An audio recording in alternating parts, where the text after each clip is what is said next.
వాక్యాన్ని సరిగ్గా చూసుకోకుండా, వాక్యాన్ని సరిగ్గా విరవకుండా, వాక్యమును గూర్చిన సరైన పరిశీలన లేకుండా తొందరపడి మాట్లాడిన వారు అనేకులు.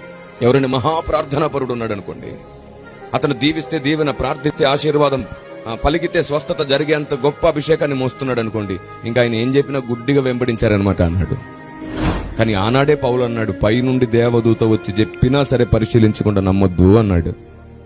మనం పట్టించుకోలేదు అదంతా. లేఖనాలను పట్టించుకునే అంత తీరికెక్కడిది మనకి? మనకు పెద్ద లిస్ట్ ఉంటుంది. సూపర్ మార్కెట్కి వెళ్ళినప్పుడు, డీమార్ట్కి వెళ్ళినప్పుడు రాసుకుంటాం కదా సరుకుల లిస్టు. అలాంటి ఒక లిస్ట్ ఉంటుంది మన బ్రతుక్కి. ఆ లిస్ట్ అంతా పోయే వరకు దాన్నే పట్టించుకుంటాం. మనం లేఖనాలని పట్టించుకొని పరిశీలించే అంత తీరికెక్కడిది మనకి? గ్రంథాన్ని చేతిలో పట్టుకొని ఇక్కడికి వచ్చామా, ఇక్కడ నుంచి కన్నీళ్లు గార్చి సంతోషంగా అక్కడికి వెళ్ళామా, అంతే. కష్టం వస్తే ఉపవాస ప్రార్థన, సుఖం వస్తే స్తుతి ప్రార్థన. ఈ రెండింటి చుట్టే తిరుగుతుంటాం కాబట్టి కష్టం వస్తే ఉపవాస ప్రార్థన, సుఖం వస్తే స్తుతి ప్రార్థన. సరిపోయింది. నలుగురికి భోజనాలు పెట్టేసి దేవుడు నన్ను దీవించాడని 3 సాక్ష్యాలతో మొత్తం అయిపోయింది భక్తి జీవితం. కానీ మీకు విషయం తెలుసా? లేఖనాన్ని నువ్వు ఎంత పరిశీలించి దేవుని ఎంత తెలుసుకుంటావో అంతగా దేవుని మనసులో నీకు చోటు దొరుకుతుంది. అప్పుడు నీ భక్తి ఉన్నతమవుతుంది.